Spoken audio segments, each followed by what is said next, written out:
സ്വലാത്തിന്റെ മജ്ലിസിൽ പങ്കെടുക്കാനായാൽ അതിന്റെ മാത്രം സൗഭാഗ്യമാണ്. നിങ്ങളിൽ ഓരോരുത്തർക്കും ഇതിലേക്ക് വന്നു ചേരാനായാൽ അത് നിങ്ങളുടെ മാത്രം അനുഗ്രഹമാണ്. അത് നിങ്ങൾക്ക് റബ്ബ് തന്ന പ്രത്യേകമായ ഔദാര്യമാണ്. ഒരു പക്ഷേ ഈ നാടിലുള്ള മുഴുവൻ ആളുകളെയും സമ്മേളിപ്പിക്കാൻ നമുക്ക് കഴിഞ്ഞെന്ന് വരികയില്ല.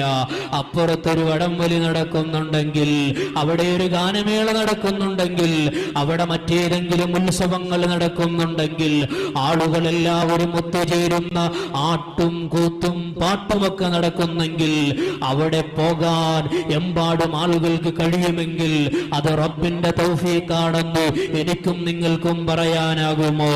അതേസമയം ഈ സദസ്സിലേക്ക് വരുന്നത് റബ്ബിന്റെ പ്രത്യേകമായ പരിഗണന ലഭിച്ചവരാണ്.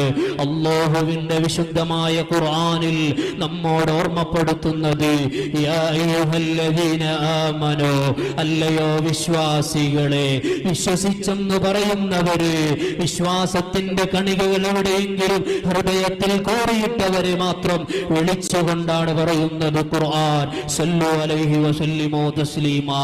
സ്വലാത്ത് ചൊല്ലിക്കോളൂ, സ്വലാത്തിന് പൊയ്ക്കോളൂ, സ്വലാത്തിന്റെ മജ്ലിസിൽ പങ്കെടുത്തോളൂ എന്നൊക്കെ ഖുർആൻ കൽപ്പിച്ചത് എല്ലാവരോടുമില്ല, അത് നമ്മോട് മാത്രമേ ഉള്ളൂ, വിശ്വാസികളോടെയുള്ളൂ എന്ന് ഖുർആൻ അടിവരയിട്ട് പറയുകയാണ്.